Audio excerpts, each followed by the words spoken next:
She was supposed to disappear, the creative director snarls, his voice a venomous hiss as he glares at a glowing screen, his empire teetering on the edge of ruin. In a Manhattan office, the truth erupts, exposing his lies against a black fashion designer, a visionary mother of triplets who has clawed her way from obscurity to brilliance. She endured betrayal, a cruel blacklist, stolen designs, and venomous prejudice, cast aside as a girl from the wrong side of town. Yet her spirit burns unyielded, her children's genius a beacon of hope. Will her triumph shatter the man who sought to erase her? Can her creations redefine a world that scorned her? Join us to uncover her journey from shadow to spotlight. Subscribe to catch our latest stories and share where you're watching from, Charleston, New York, or beyond. Stay tuned to see how resilience forges a legacy that echoes far beyond the runway. In the heart of New York City, where skyscrapers cast long shadows and ambition pulses through the streets like a living heartbeat, Celeste Moreau weaves her magic in a cramped, dimly lit atelier tucked behind the glittering facade of Maison Dubois, a haute couture empire on Fifth Avenue. At 28, Celeste is a vision of elegance and resilience, a black woman whose long, sleek hair, gently waved, cascades over her shoulders like a cascade of midnight silk, framing a face both striking and soulful. Her deep brown eyes, sharp with intelligence, flicker with a quiet fire as she bends over a swath of ivory taffeta, her nimble fingers threading a needle with the precision of a surgeon. Her figure, statuesque and graceful, moves with a modern sophistication that belies her modest attire. A simple black blouse and tailored trousers that contrast sharply with the opulence of the surroundings. In this world of excess, Celeste is an anomaly, a hidden genius whose designs breathe life into Maison Dubois, although her name remains absent from the spotlight. The atelier is a chaotic symphony of rustling silks, clattering sewing machines, and the faint hum of anticipation that precedes New York Fashion Week. Bolts of velvet and organza spill across tables, their jeweled tones catching the light like stained glass. Celeste, lost in her work, murmurs to herself, "Just one perfect stitch." Her voice is soft, almost reverent, as if each thread she weaves carries a piece of her soul. She is the unsung architect of Maison Dubois' most celebrated creations, her sketches and stitches transformed into gowns that grace magazine covers and red carpets. Yet to the world beyond these walls, she is invisible, a ghost in a machine that thrives on her talent but denies her credit. Celeste's journey to this moment has been one of defiance. Born in a struggling neighborhood far from the glittering avenues of Manhattan, she clawed her way into the fashion world with nothing but raw talent and an unyielding will. Her scholarship to a prestigious design school was a hard-won victory, earned through sleepless nights and relentless determination. Now, as she pins a delicate lace overlay to a gown, her mind drifts to the dreams that keep her tethered to this unforgiving city. The hope of seeing her name, Celeste Moreau, emblazoned on a label, of stepping out from the shadows to claim her place among the elite. But for now, she is content to create, her hands moving with a grace that speaks of years spent honing her craft. The door swings open, and Vincent Martin strides in, his presence as commanding as the tailored suit that clings to his lean frame. At 42, Vincent is the epitome of polished arrogance, a white man with sharp cheekbones, pale blue eyes, and a smile that promises both charm and danger. As the creative director of Maison Dubois, he wields power with the ease of someone born to it, his every word laced with the confidence of old money. "Celeste," he says, his voice smooth as velvet, "that gown needs to be flawless for the show. You know what's at stake." She nods, her expression unreadable, though her heart quickens at his proximity. Their relationship, a secret kept from the prying eyes of the fashion world, is a delicate dance of promises and power. Vincent's gaze lingers on her, his eyes tracing the curve of her hair, the elegance of her form, but there's a calculation in his look, a shadow of something unspoken. Celeste returns to her work, her fingers steady despite the weight of his words. She knows the stakes. New York Fashion Week is the crucible where careers are forged or shattered. For her, it's a chance to prove her worth, even if only to herself. As she threads her needle, She imagines the runway, the lights, the gasps of the audience. She doesn't yet know that this moment, this quiet act of creation, is the prelude to a betrayal that will redefine her life. The air in the Maison Dubois showroom crackles with chaos as New York Fashion Week descends like a storm. Backstage, models glide like swans, their faces serene but their movements frantic as stylists and assistants swarm around them. Celeste stands at the heart of the maelstrom, her long, gently waved hair pinned loosely to keep it from her face, her statuesque figure a calm anchor amid the frenzy. She adjusts a model's hem, her hands moving with surgical precision, when a piercing scream cuts through the noise. A young model, pale and trembling, holds up the centerpiece gown, a masterpiece of tulle and crystal that Celeste spent weeks perfecting. The bodice is torn, a jagged rip exposing the delicate underlay. Gasps ripple through the room. The show is minutes away, and without this gown, Maison Dubois risks humiliation. Celeste's mind races, but her hands are steady. "Clear the table," she commands, her voice cutting through the panic. Assistants scatter as she grabs a silk curtain from a nearby VIP lounge, its champagne hue shimmering under the fluorescent lights. With only 40 minutes until the runway, she works like a woman possessed, her needle flashing as she transforms the curtain into a daring, asymmetrical gown. She carves bold lines into the fabric, draping it to accentuate the model's form, and adds a scattering of spare crystals from her kit, each one catching the light like a star. The result is breathtaking, a gown that feels both timeless and revolutionary, its silhouette a testament to Celeste's genius. The model steps onto the runway, and the audience erupts in applause. Fashion editors scribble furiously, their pens racing to capture the moment. The gown is a sensation, its audacious design sparking whispers of game changer and visionary. Celeste watches from the wings, her heart pounding with pride, her sleek hair catching the glow of the stage lights. For a fleeting moment, she allows herself to dream that this triumph might be hers, that her name might finally rise from the shadows. But as the applause thunders, Vincent Martin strides to the stage's edge, his white skin flushed with triumph, his suit impeccable. He raises a hand to quiet the crowd, his voice resonant with authority. "I wanted to redefine haute couture," he declares. "This is the vision of Maison Dubois." The words hit Celeste like a physical blow. She stands frozen, her elegant frame rigid, as Vincent basks in the adulation meant for her. Reporters swarm him, their cameras flashing, their questions piling praise upon praise. Celeste's creation, her 40 minutes of desperate brilliance, is claimed as his own. Her eyes, usually warm, harden with a mix of betrayal and resolve, her long hair framing a face that hides the storm within. Later, in the quiet of Vincent's office, Celeste confronts him. Her voice is steady, but her hands tremble slightly as she speaks. "That was my gown, Vincent. My design." He leans back in his chair, his pale eyes narrowing, a smirk playing on his lips. "Celeste, you're talented, but you're not the face of this brand. I am. The world expects a certain image." His words drip with condescension, a reminder of the invisible barriers she's faced in this industry. She steps closer, her Vok Dang Jep radiating defiance. "You promised me a chance," she says, her tone low but fierce. Vincent's smile fades, replaced by a cold calculation.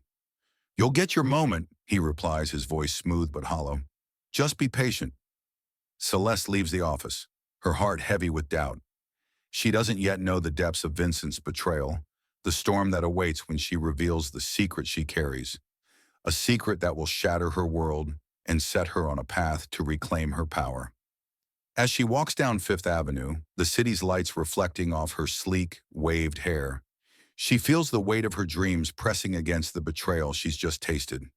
New York, with all its promise and cruelty, is about to test her like never before. In the quiet hum of a Manhattan evening, Celeste Moreau slips through the back entrance of a sleek high-rise, her heart a tangled knot of hope and caution. The elevator ascends with a soft whir, carrying her to a world far removed from the cramped atelier where she pours her soul into silk and thread. For 18 months, she has been tethered to Vincent Martin, the creative director of Maison Dubois, in a clandestine dance of whispered promises and stolen moments. Their affair, concealed from the prying eyes of the fashion elite, is a fragile thread stretched taut between her dreams and his power. Tonight, in his opulent apartment, Celeste seeks solace after the sting of New York Fashion Week, where Vincent claimed her triumph as his own. The living room glows with the warmth of a crystal chandelier, its light casting prisms across polished mahogany floors. Vincent lounges on a leather sofa, a glass of bourbon in hand, his posture relaxed but his gaze sharp, like a predator assessing its quarry.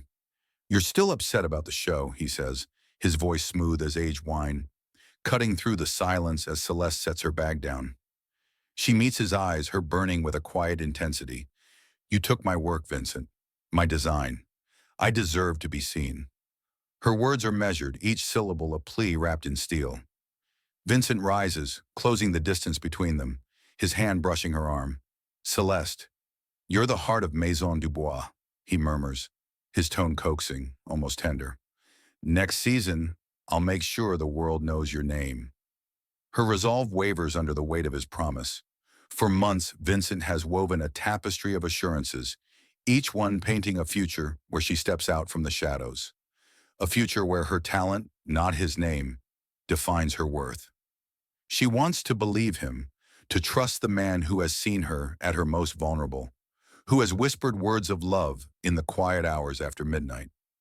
"I've waited so long," she says softly, her voice trembling with the dreams she's held since she was a girl, sketching gowns in a cramped apartment far from Manhattan's glitter. Vincent pulls her close, his touch both comforting and cagey.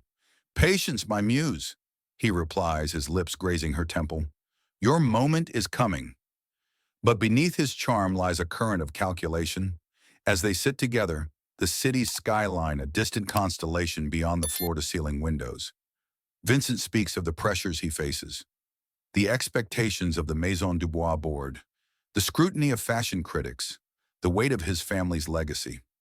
"This world isn't kind to outsiders," he says, his eyes flickering with something unreadable. "But I'll protect you."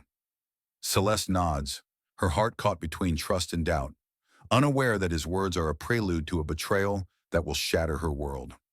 She leaves the apartment with his promise echoing in her mind, a fragile hope that blinds her to the storm gathering on the horizon. The sterile fluorescence of a New York hospital room hums softly as Celeste sits on a crinkled paper sheet, her hands clasped tightly in her lap.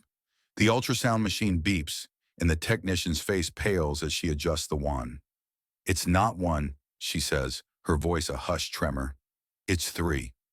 Celeste's breath catches, her mind reeling at the revelation. Triplets. 3 lives growing within her, a miracle as overwhelming as it is unexpected. Joy surges through her, tempered by a flicker of fear. She is alone in this city of dreams and daggers, a black woman navigating an industry that has already tried to erase her. But the thought of her children, of building a future for them, ignites a fierce determination.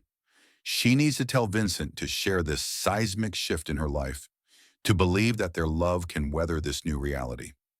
She finds him in his office at Maison Dubois, a sleek space of glass and steel where power hangs heavy in the air. Vincent sits behind a mahogany desk, papers strewn before him, his expression one of controlled intensity as he reviews sketches for the next collection. Celeste steps forward, her voice steady despite the pulse pounding in her ears. "Vincent, I have news," she begins, her words careful but bright with hope. "I'm pregnant, with triplets." The air shifts, heavy with a sudden, oppressive silence. Vincent's pen freezes mid-stroke, his pale eyes narrowing as he leans back in his chair. For a moment, she thinks she sees a flicker of warmth, but it vanishes, replaced by a coldness that chills her to the bone. "Pregnant?" he repeats, his voice sharp as a blade. "Triplets?" He stands abruptly, pacing to the window, his back to her. "And you're sure they're mine? How do I know you're not trying to trap me, Celeste? A black girl from the wrong side of town, thinking she can claw her way into my world with this?" His words are venom, each one a deliberate strike at her heart. Celeste flinches, her hands instinctively cradling her stomach, as if to shield the lives within from his cruelty. "Vincent, we've been together for over a year," she says, her voice breaking but resolute. "I thought you loved me. I thought we could face this together. He turns, his face a mask of disdain. Love? This was never about love. You were a spark, Celeste, a diversion. But this, he gestures toward her, his hand slicing through the air. This is a problem. He crosses to his desk, pulls out a checkbook, and scribbles furiously. With a flick of his wrist, he tosses a check across the desk. $50,000. Take this, he says, his tone flat, businesslike. Solve it or disappear from New York. I don't care which. Celeste stares at the check, the numbers blurring as comprehension dawns. This is no longer about love or promises. It's about power, about erasing her existence to protect his pristine world. You're firing me, she whispers, her voice barely audible. Vincent's lips curl into a sneer. You're done here, and don't think you'll find work elsewhere. I've already made calls. No house in New York, Los Angeles, or Miami will touch you after I'm through. His words are a death knell, a calculated move to blacklist her from the industry she's poured her soul into. Celeste's hands tremble as she picks up the check, not because she intends to use it, but because it feels like the only piece of this moment she can control. You'll regret this, she says, her voice low, a spark of defiance igniting through her pain. Vincent laughs, a brittle sound that echoes in the sterile office. Doubtful. You're nothing without me, Celeste. Just another nobody trying to play in a game too big for you. He turns back to his papers, dismissing her as if she were already gone. Celeste walks out, the check burning in her pocket, her heart a furnace of grief and resolve. The city outside is a blur of lights and noise. But as she steps into the rain-soaked night, she places a hand on her stomach, whispering to the lives within, "It's just us now, and we'll be enough." Unseen by her, Vincent picks up his phone, dialing a contact in the industry, his voice cold as he begins the process of erasing her from the fashion world. Celeste, unaware of the blacklist taking shape, walks into the darkness, her spirit unbroken, ready to forge a new path from the ashes of betrayal. The rain-soaked night clings to Celeste Moreau like a shroud as she trudges through the labyrinth of New York streets, the city's pulse now a mocking rhythm against her shattered dreams. The check for $50,000 crumpled in her pocket feels like a lead weight. Its promise of erasure is a bitter insult to the lives growing within her. Vincent Martin's words echo in her mind, a black girl from the wrong side of town. Each syllable a lash that cuts deeper than the cold drizzle soaking her clothes. Her heart, once buoyant with hope, is now a furnace of resolve, fueled by the fierce love for the triplets she carries. She will not be erased, not by Vincent, not by the industry that has turned its back on her. But New York, with its glittering cruelty, is no longer a place for beginnings. It is a city that has chewed up her ambitions and spit her out. And Celeste knows she must leave to protect the future she's determined to build. In a dimly lit diner, where the scent of burnt coffee and grease hangs heavy, Celeste meets Sophie Duran, her oldest friend and a freelance fashion journalist whose sharp wit and unyielding loyalty have been her anchor through countless storms. Sophie, a white woman with a cascade of freckles across her nose, slides into the booth across from Celeste, her green eyes narrowing with concern. "You look like you've been through a war," Sophie says, her voice a blend of warmth and steel. Celeste's hands tremble as she recounts Vincent's betrayal, the stolen design, the pregnancy revelation, the check, and the chilling threat of a blacklist that's already begun to strangle her prospects. "He's made calls, Sophie," Celeste whispers, her voice raw. "No one in this industry will touch me now. Not here, not in Los Angeles, not in Miami." Sophie's jaw tightens, her fingers drumming on the table. "Then we get you out," she says, her tone resolute. "I have a contact at the Charleston Academy of Arts. They need a sewing instructor. It's not couture, but it's a start." Celeste hesitates, the weight of leaving her dreams behind pressing against her chest. Charleston, a city she's only glimpsed in photographs, feels like a foreign land. Quiet, steeped in history, far from the frenetic energy of Manhattan. But the thought of her unborn children steadies her. "I'll do it," she says, her voice firm, a spark of defiance igniting in her eyes. Sophie nods, pulling out her phone to make arrangements, her efficiency a lifeline in the chaos.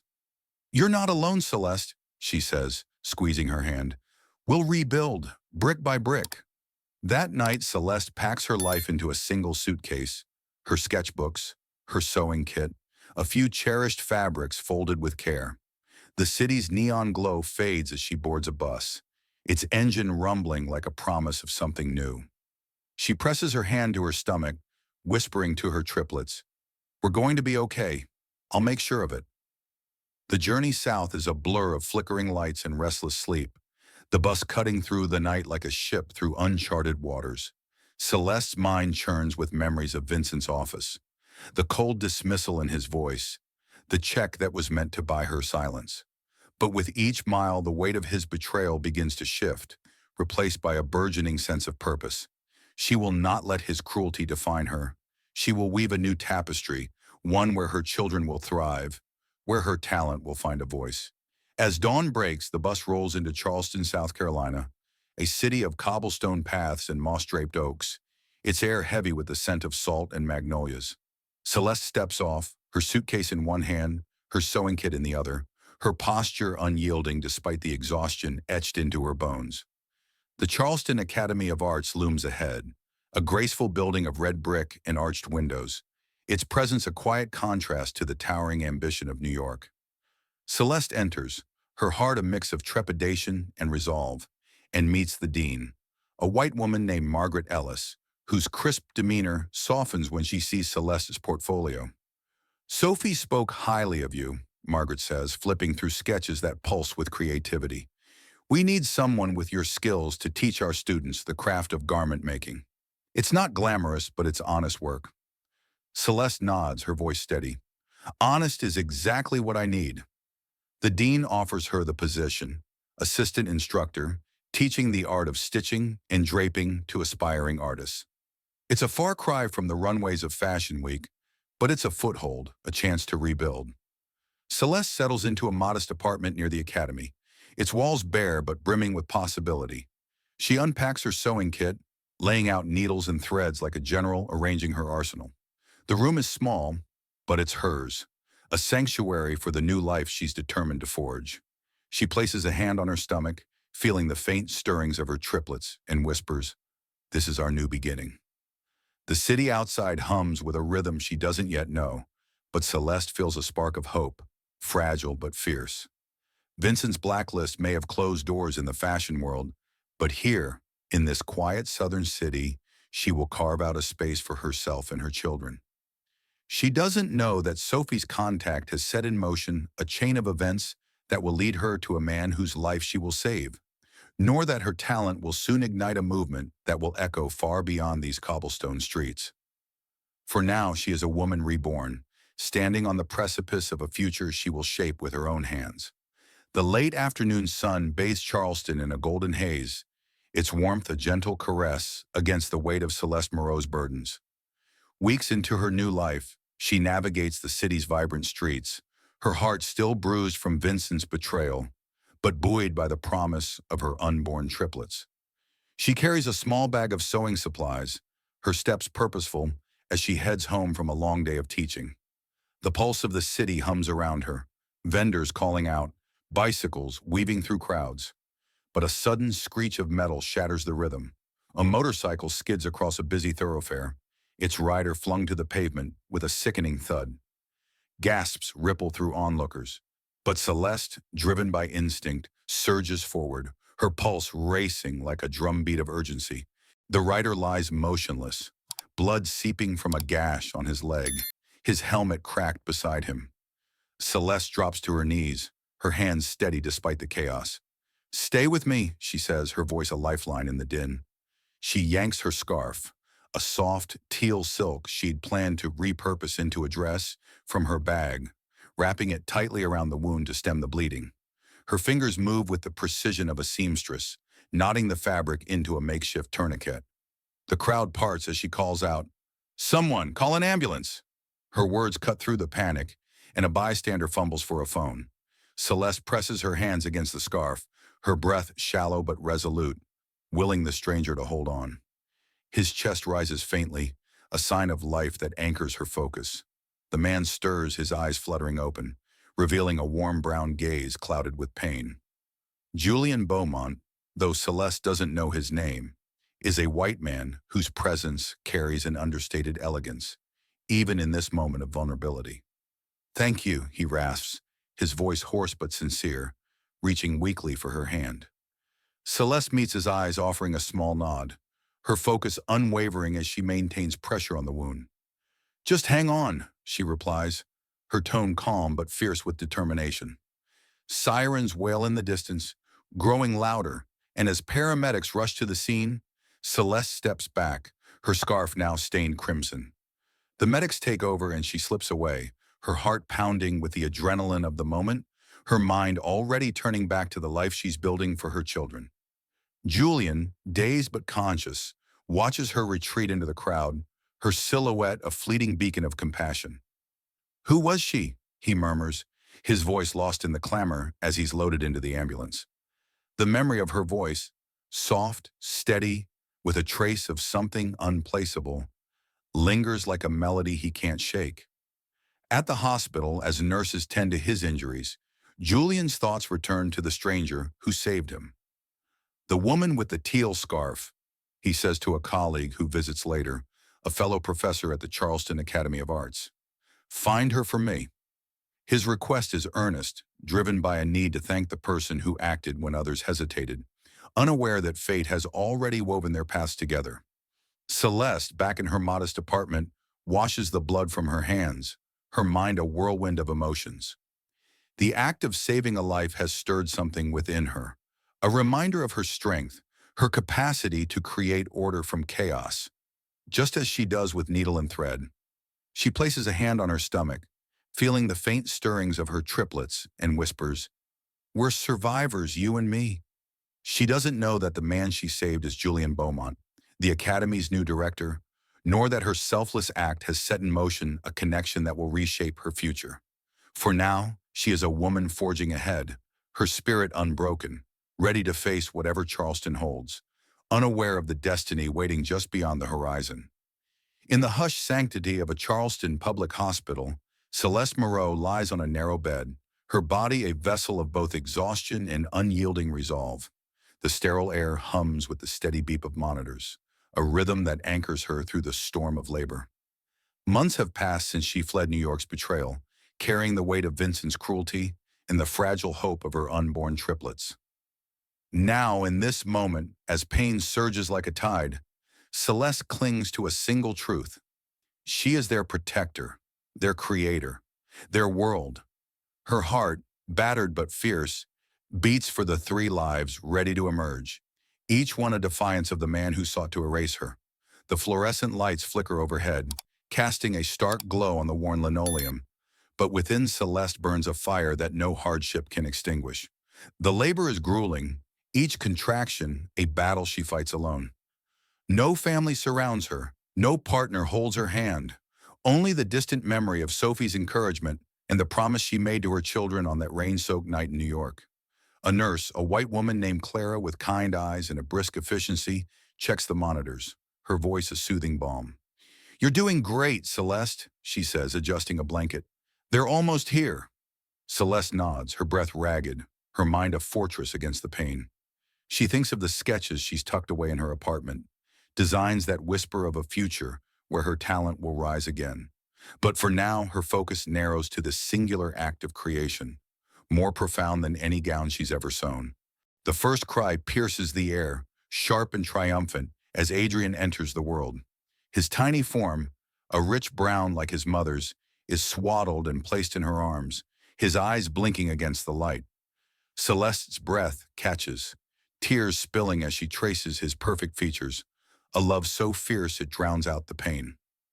Moments later, Camille arrives, her wail softer but no less powerful, her small hands curling as if reaching for her mother's strength. Jose follows, his cry a bold declaration, his presence completing the trio that has reshaped Celeste's universe. The nurses move swiftly, their hands gentle as they clean and wrap each child. But Celeste's gaze never wavers. Her triplets, all black, are miracles forged in adversity, their existence a testament to her unbreakable spirit. Clara hands Jose to Celeste, who cradles all three against her chest, their warmth a shield against the world's harshness. My babies, she whispers, her voice a vow.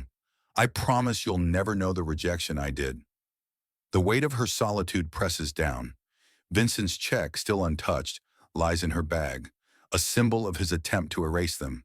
But in this moment, Celeste feels only power, the kind that comes from creating life against all odds.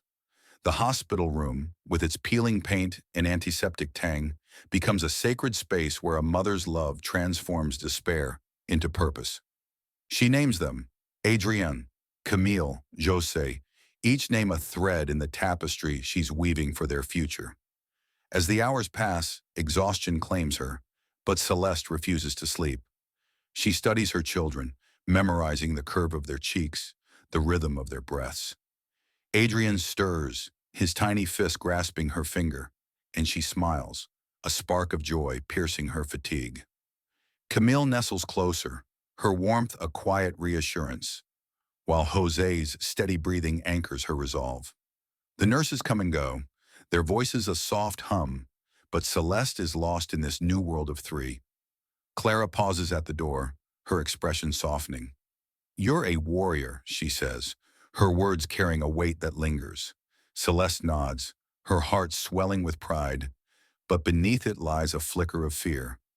How will she provide for them, a single mother in a city that's still a stranger? She thinks of her work at the academy, teaching young artists to stitch and drape, a far cry from the runways of her past. The modest paycheck barely covers rent, but it's a foundation, a stepping stone. At night, she's taken to sewing wedding dresses for local boutiques, her needle dancing through satin and lace, each stitch a defiance of Vincent's blacklist. The money from those commissions, meager but hard-earned, will buy formula, diapers, and a crib. Celeste clutches her triplets tighter, whispering, "We'll build something beautiful. Just you wait." She doesn't know that her act of heroism on a Charleston street has already set a chain of events in motion, nor that the man she saved, Julian Beaumont, is searching for her, his gratitude a spark that will soon ignite a new chapter. For now she is a mother, alone but unbowed, her love a beacon in the quiet of this hospital night.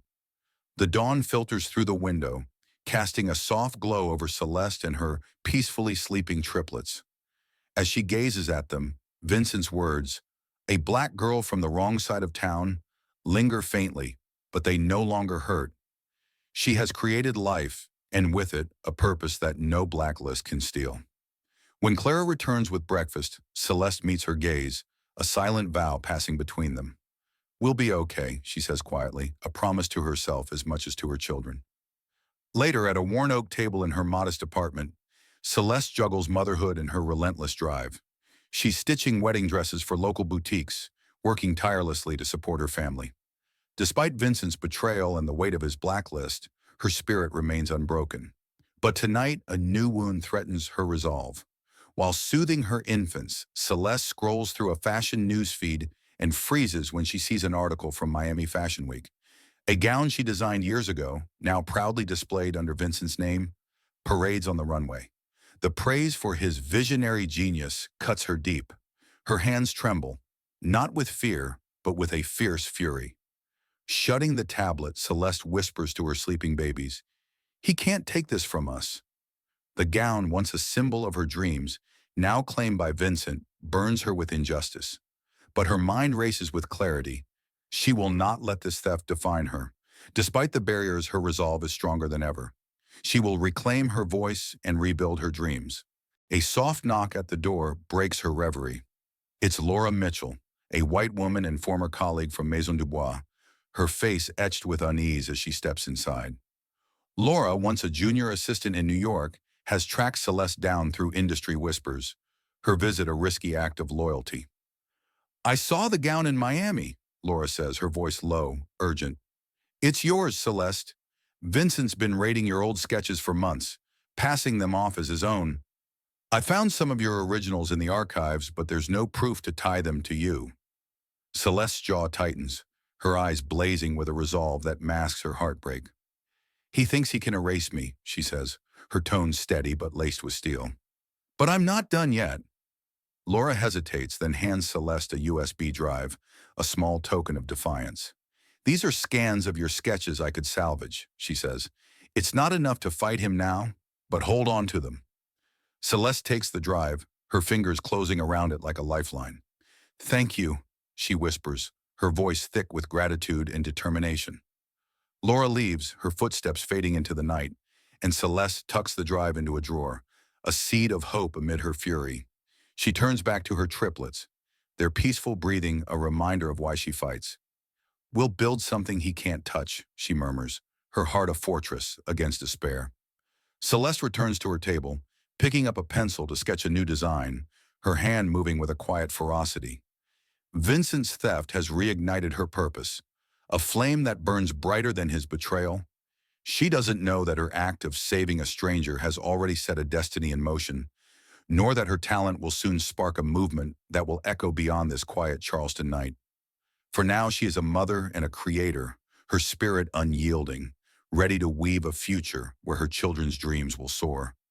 In a sunlit corner of a Charleston community center, Celeste Moreau kneels beside a low table strewn with crayons, watercolors, and scraps of paper, her heart swelling with a quiet pride that outshines the scars of her past. 5 years have passed since the birth of her triplets, Adrian, Camille, and Jose, and in that time Celeste has woven a life of resilience, stitching together hope from the threads of her struggles. Her days are spent teaching aspiring artists the craft of garment making, her nights crafting bridal gowns to keep her small family afloat. But today, in this humble space where laughter echoes off cinderblock walls, her children reveal a brilliance that sets her soul ablaze, a spark that promises to redefine their future. Adrian, full of energy, paints with a maestro's touch, his abstract canvas swirling with vibrant colors, crimson melting into sapphire, gold weaving through emerald. Celeste watches, awestruck by his talent.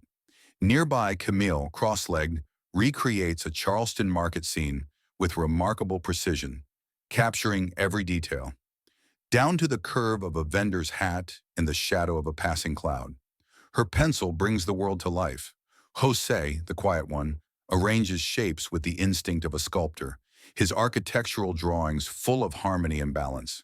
Kneeling beside them, Celeste feels a wave of wonder, her love for her children lifting her above the pain of Vincent's betrayal. She hands Adrian a fresh sheet, encouraging him with a soft, loving voice. Show me what you see, sweet boy. Adrian grins, his brush diving into a pot of ochre, creating a storm of color. Camille adds a stroke to her sketch, and Jose's vision of a soaring bridge takes shape with clarity. You're all magic, Celeste whispers, a vow to protect and nurture their gifts, ensuring the world never dims their light. The community center buzzes with other children, their chatter a lively hum, but Celeste's triplets stand apart, their creations drawing curious glances from volunteers. A white woman named Ellen, who runs the art program, pauses beside their table, her eyes widening at Adrian's bold hues. This is extraordinary, she says, her tone laced with awe. They're only 5, aren't they? Celeste nods, her pride tempered by a flicker of caution. She knows the world's tendency to overlook talent like hers, like her children's, because of their skin. But Ellen's enthusiasm is genuine, and she hands Camille a set of watercolors, urging her to keep going. These kids could change the game, Ellen says, her words sparking a flame of possibility in Celeste's heart. As the session ends, Celeste gathers their artwork, each piece a treasure she tucks into a folder with care. The triplets skip beside her, their laughter a melody that drowns out the echoes of Vincent's cruelty. She doesn't know that their talent will soon draw eyes beyond this small center, nor that a chance encounter with a man she saved is about to weave their lives together. For now, she is a mother witnessing miracles, her spirit a beacon, guiding her children toward a future where their brilliance will shine undimmed. In a weathered Charleston warehouse transformed into a bustling hub for the annual Charleston Arts Festival, Celeste Moreau stands amidst a whirlwind of creativity, her heart a beacon of resilience forged through years of struggle. The triplets, Adrian, Camille, and Jose, now 5, their artistic brilliance a quiet fire, play nearby, their laughter a melody that fuels her determination. Celeste's days are a delicate balance of teaching, mothering, and crafting bridal gowns. Each stitch a defiance of the blacklist that sought to bury her talent. But today she pours her soul into a new challenge, guiding a young student named Elena through a project that could spark a revolution. The festival's competition, a showcase for emerging artists, demands innovation, and Celeste sees in Elena a mirror of her unyielding spirit, a chance to nurture a dream where her own was once crushed. Elena, a white teenager with a fierce determination beneath her shy demeanor, hovers over a table cluttered with discarded materials, tattered fabric scraps, vintage buttons, and coils of jute rope. Her family's modest means have left her with little, but her ambition burns bright, and Celeste, recognizing that hunger, has taken her under her wing. The festival's theme, Rebirth, calls for creations from recycled materials, and Elena's vision, a dress that transforms waste into wonder, has faltered under her inexperience. Celeste kneels beside her, her voice a steady anchor. "You've got the heart for this," she says, her tone laced with encouragement. "Let's make it sing." Together they sift through the detritus, Celeste's practiced hands guiding Elena to see possibility in the ordinary. A torn curtain becomes a flowing skirt. Buttons form a mosaic bodice. Rope weaves into a textured belt. The work is grueling, the hours slipping away as the festival's deadline looms. Celeste's mind flashes to her own stolen moment in New York, when her gown dazzled the world only to be claimed by another. She will not let Elena's light be dimmed. "Every piece tells a story," she tells Elena, her words a quiet vow as they stitch under the warehouse's flickering lights. Elena's hands tremble, but her resolve hardens, her needle moving with growing confidence under Celeste's guidance. The dress takes shape, a bold, asymmetrical creation that shimmers with reclaimed beauty, its patchwork of fabrics a testament to resilience. Celeste sees in it a reflection of her journey, a phoenix rising from the ashes of betrayal. As the festival opens, the warehouse buzzes with anticipation, artists and spectators mingling in a vibrant tapestry of creativity. Elena, nervous but determined, dons the dress, its eclectic textures catching the light like a kaleidoscope. The judges, a panel of local art luminaries, watch as she steps onto the makeshift stage, her presence commanding despite her youth. The crowd erupts in applause, the dress a sensation that sparks murmurs of awe. Social media ignites with the hashtag Charleston Art Revival, photos of Elena's creation spreading like wildfire. Celeste stands in the shadows, her heart swelling with pride, not for herself but for the girl she's helped soar. "We did it," Elena whispers, rushing to hug her mentor, her eyes bright with gratitude. Celeste smiles, her soul alight with the joy of giving another the chance she was denied. The victory draws unexpected attention. A white journalist from Vogue America, Sarah Bennett, approaches Celeste after the ceremony, her notepad in hand and curiosity sharp in her gaze. "That dress is extraordinary," Sarah says, her voice tinged with intrigue. "I've heard whispers about you, someone who once lit up New York's fashion scene." Celeste's pulse quickens, the mention of her past a jolt to her carefully rebuilt world. "Just helping a student," she replies, her tone guarded but polite.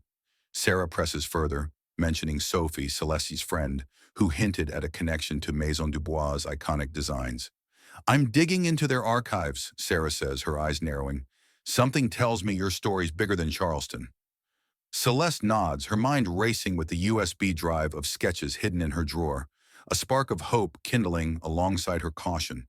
As the festival ends, Celeste gathers her triplets, their artwork tucked under her arm, their joy a balm to her heart.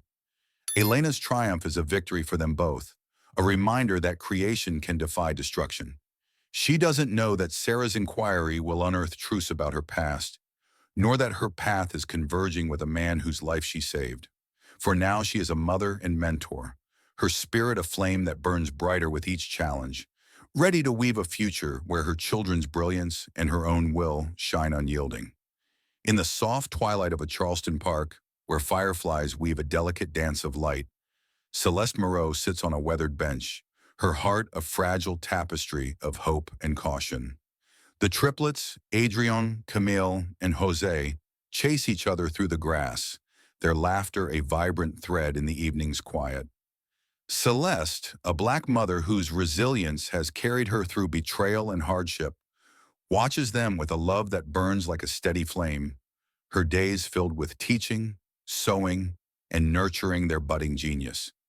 Yet beneath her strength lies a guarded soul, scarred by Vincent's cruelty and the blacklist that sought to erase her.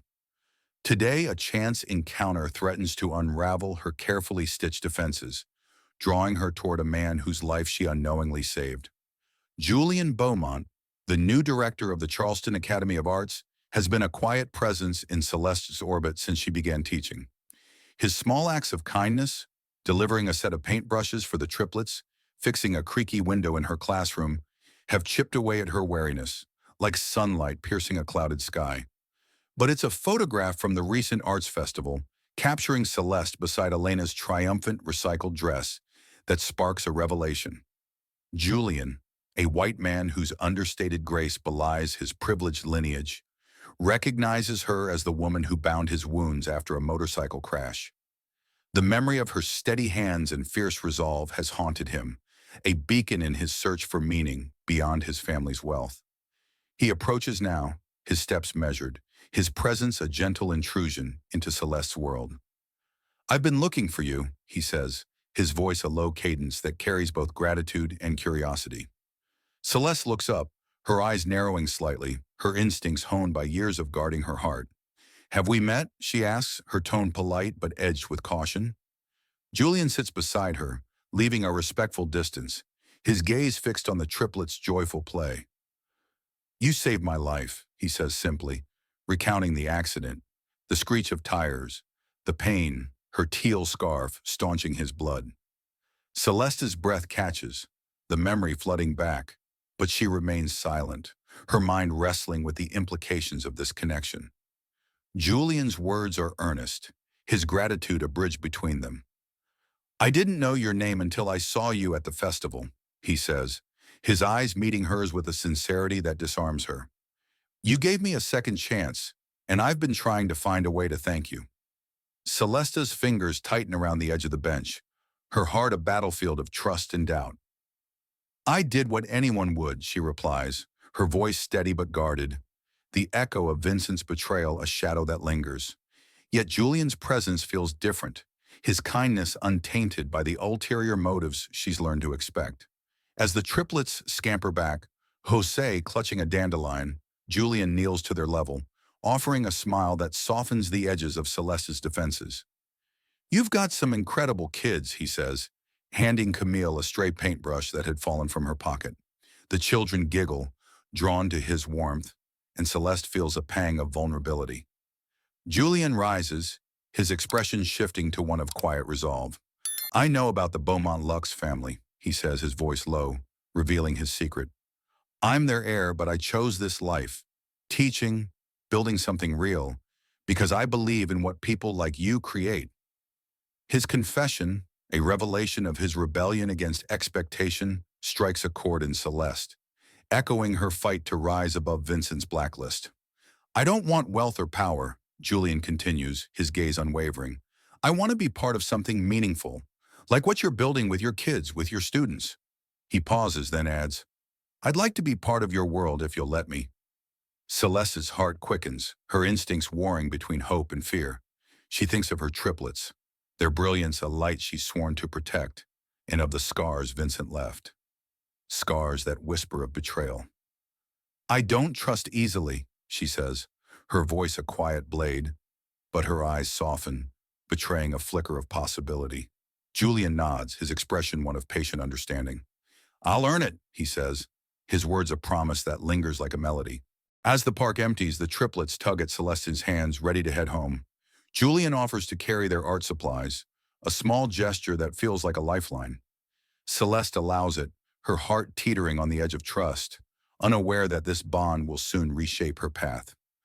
For now, she walks beside him, her children's laughter a chorus of hope, her spirit a fortress beginning to open, ready to embrace a future where love might bloom amidst her hard-won strength. In the grand halls of the Metropolitan Museum of Art, where history whispers through marble corridors, Celeste Moreau stands on the cusp of a triumph she never dared imagine. The air hums with anticipation, a symphony of hushed voices and clinking glasses as New York's elite gather for a prestigious art exhibition. Celeste, a black mother whose resilience has carried her through betrayal and exile, feels the weight of her journey. Vincent's blacklist, the stolen gown, the quiet night stitching hope for her triplets, Adrian, Camille, and Jose. Now their artistic brilliance, a radiant gift at just 5 years old, has drawn her back to the city that once cast her out. Julian Beaumont, the man whose life she saved, has orchestrated a miracle, secretly submitting the triplets' paintings to this revered stage.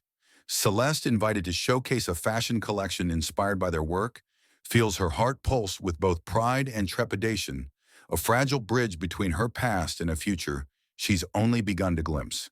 The exhibition centerpiece is a gallery aglow with the triplets' creations, Adrian's vibrant swirls of color that dance like living flames, Camille's meticulous scenes that capture life's fleeting moments with uncanny clarity, and Jose's architectural visions that soar with geometric grace.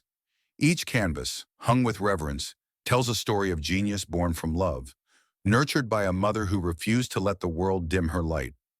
Celeste's collection, a series of gowns woven from silk and adorned with hand-stitched patterns echoing her children's art, lines the room's perimeter, their elegance a testament to her unyielding talent.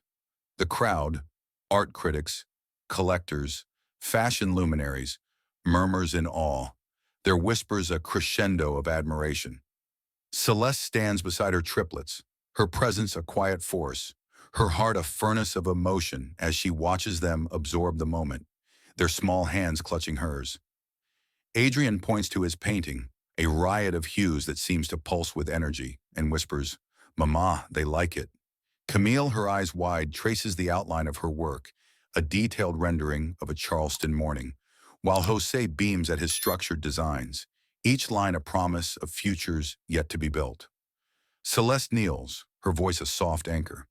"You've made something extraordinary," she says, her words a vow to protect their brilliance. The crowd parts as a white curator, Evelyn Harper, approaches, her demeanor polished but warm. "Your children are prodigies," she says, her gaze shifting to Celeste's gowns. "And your designs, they're a revelation. How did you weave their art into fabric?" Celeste smiles, her response measured but proud. "They inspire me every day," she says, her voice carrying the weight of years spent fighting for this moment. The exhibition pulses with energy, the triplets' paintings drawing gasps, their mothers' gowns sparking fervent discussion. Fashion editors scribble notes, their pens racing to capture the fusion of art and couture. A white critic from the New York Times, Daniel Weiss, corners Celeste, his curiosity sharp. "Your work feels personal, like it's born from struggle," he says, his tone probing. Celeste's heart quickens, the shadow of Vincent's theft lingering, but she holds his gaze. "Every stitch is a story," she replies, her words a shield against her past. Daniel nods, jotting down her response, unaware that his article will soon ignite a firestorm. The hashtag #YakshireMedArtFusion trends online, images of the triplets' paintings and Celeste's gowns flooding social media, a tidal wave of recognition that threatens to unearth her buried history. As the evening unfolds, Celeste feels a surge of vindication, tempered by the weight of her journey. The Met, a bastion of culture, is now a stage for her children's genius and her resilience. She thinks of the USB drive hidden in her Charleston drawer, holding sketches that could expose Vincent's deceit, and of Sophie's warning that a journalist is digging into her past. The possibility of her truth surfacing both thrills and unnerves her. For now, she stands with Adrian, Camille, and Jose, their small forms radiant with pride, their talent a beacon that outshines the darkness of her exile. Evelyn returns, offering to connect Celeste with gallery owners, her words a spark of opportunity. "This is just the beginning," she says, her tone brimming with conviction. Celeste nods, her spirit soaring yet anchored by her children's hands in hers. She doesn't know that Vincent, now a titan at Maison Dubois, will soon see her name in headlines, nor that his desperation will ignite a new plot against her. For now, she is a mother and creator, standing in the heart of New York, her triumph a defiant hymn against the forces that sought to silence her. The exhibition's glow bathes her in possibility, a promise that her children's brilliance and her own will reshape the world that once turned its back. In the sleek confines of a Manhattan penthouse office, where ambition hangs thick as cigar smoke, Vincent Martin sits behind a glass desk, his fingers drumming a restless rhythm against its surface. The glow of a laptop screen casts a harsh light across his face, revealing a man whose polished veneer masks a simmering unease. As the CEO of Maison Dubois, Vincent has built an empire on stolen brilliance, claiming Celeste Moreau's designs as his own to secure his throne in the fashion world. But tonight, a headline in the New York Times shatters his carefully curated control. Black mother and prodigy triplets redefine art and fashion at the Met. Celeste, the black woman he discarded with a check and a blacklist, has risen from the ashes he left her in, her name now a beacon in the city that once bowed to him. His heart races, not with guilt, but with a venomous blend of envy and fear. A storm brewing in his chest as he realizes her triumph threatens to unravel his lies. The article details the Met exhibition, Adrienne's vibrant canvases, Camille's uncanny renderings, José's architectural visions, and Celeste's gowns that weave their art into silk. Each word is a blade, slicing through Vincent's illusion of invincibility. He slams the laptop shut, his breath sharp, and paces to a window overlooking the city's glittering expanse. She was supposed to disappear, he mutters, his voice a low growl, the memory of his cruel dismissal, a black girl from the wrong side of town, now a taunt echoing back. Celeste's success, paired with her children's prodigious talent, is a mirror held to his deceit, and Vincent knows he must act to protect his empire. His mind, a labyrinth of calculation, churns with a plan to bury her once more, to ensure her light is snuffed out before it exposes his theft. He picks up his phone, dialing a contact with a reputation for discretion and ruthlessness. "I need dirt," Vincent says, his tone cold as steel. "Celeste Moreau, she's a fraud. Make it stick." The contact, a hacker named Marcus Reed, a white man with a knack for digital sabotage, listens in silence, his agreement sealed with a curt nod across the line. Vincent's plan is precise.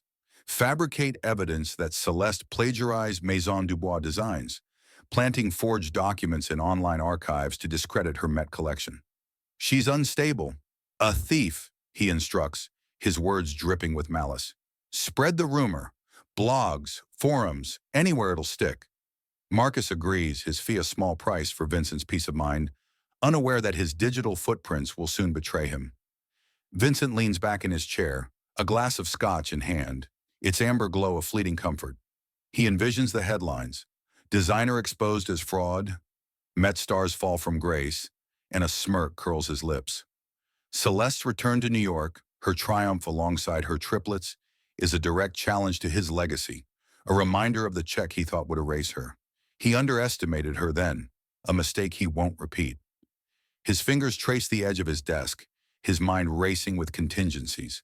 If the rumors take hold, the fashion world will turn on Celeste, her children's brilliance overshadowed by his manufactured lies.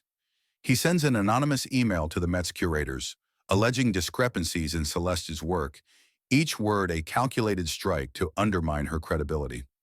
Across town, in a modest hotel room where Celeste and her triplets rest after the exhibition's triumph, she remains unaware of the storm gathering. Her heart still thrums with the memory of the crowd's applause, her children's paintings, a constellation of hope that lit up the Met. She tucks Adrienne, Camille, and José into bed, their small forms peaceful, their dreams untainted by Vincent's machinations. "We showed them, didn't we?" she whispers, her voice a soft vow, her love a shield against the world's cruelty. But a text from Sophie, her loyal friend, buzzes on her phone. "A journalist is asking questions about you and Maison Dubois. Be careful." Celeste's pulse quickens, a flicker of unease piercing her joy. She senses the shadow of her past stirring, but her resolve is a fortress, unyielding against the threat she doesn't yet see. Vincent, alone in his office, refreshes his newsfeed, waiting for the first whispers of his campaign to take root. The city outside pulses with life, but his world narrows to a single goal: destroying Celeste before her truth destroys him. He doesn't know that Marcus's carelessness will soon leave a trail, nor that Sophie's vigilance will arm Celeste with allies. For now, he is a man consumed by his hubris, his plot a desperate bid to reclaim control, unaware that Celeste's light, forged in the crucible of his betrayal, is too fierce to be extinguished. In a stark New York boardroom, Vincent Martin, a white fashion titan, sits cornered, his empire fracturing like brittle glass. The Maison Dubois board glares, their verdict sharp as a blade, as Vincent's plot to ruin Celeste Moreau, a black mother whose Met triumph exposed his lies, collapses. His scheme, spreading rumors of her instability and forging plagiarism evidence via a hacker, unravels in a blaze of truth. A Washington Post expose ignites online. Maison Dubois accused of plagiarism. Sophie, Celeste's white ally, delivered Celeste's stolen sketches, proving her authorship. Leaked hacker emails betraying Vincent's malice seal his fate. These are lies, he protests. But the board chair, a white woman, slams a tablet down, showing the damning proof. Stocks crash, and justice for Celeste trends. In a hotel suite, Celeste, unaware, holds her triplets, Adrian, Camille, and Jose, her heart warm from their success. Sophie's text buzzes, post article, "We won." Celeste reads her truth as a black creator shining. Vincent, watching her on a news screen, grips a trembling whiskey glass, his reins shattered. In a New York boardroom, its walls clad in sleek mahogany, Vincent Martin sits ensnared, his empire crumbling like ash. The Maison Dubois board, a tribunal of grim executives, pins him with icy stares. Vincent, a white titan of fashion, reels from his failed plot to ruin Celeste Moreau, the black mother whose Met triumph threatens his stolen legacy. His scheme, spreading lies of her instability and hiring a hacker to forge plagiarism evidence, has backfired, the truth erupting like a relentless flame. A Washington Post expose blazes online. Maison Dubois accused of plagiarism and labor abuse. Sophie, Celeste's white ally, delivered damning sketches from Celeste's archives, proving her authorship of Vincent's famed designs. The article exposes his labor abuses and financial deceit, rocking shareholders. Vincent's voice falters. These are lies, but the board chair, a white woman, slides a tablet forward, showing leaked emails from his hacker, Marcus, tracing back to him. In a modest hotel suite, Celeste, unaware, cradles her triplets, Adrian, Camille, Jose, her heart aglow from their Met success. Sophie's text buzzes, "Check the post. We got him." Celeste reads, tears of vindication welling as her truth shines. Her sketches, once stolen, now herald her triumph as a black creator. The board's verdict cuts like a blade. Resign, they demand as stocks plummet. Vincent's world collapses, his lies exposed by corner justice for Celeste trending online. He watches Celeste on a news screen, radiant beside her children, his whiskey glass trembling. Celeste, holding her triplets, feels a weight lift, her spirit soaring, unaware that her victory is reshaping the world that tried to silence her. In a Charleston studio pulsing with creative fervor, Celeste Moreau stands as a beacon of triumph, her heart alight with a dream forged from betrayal's ashes.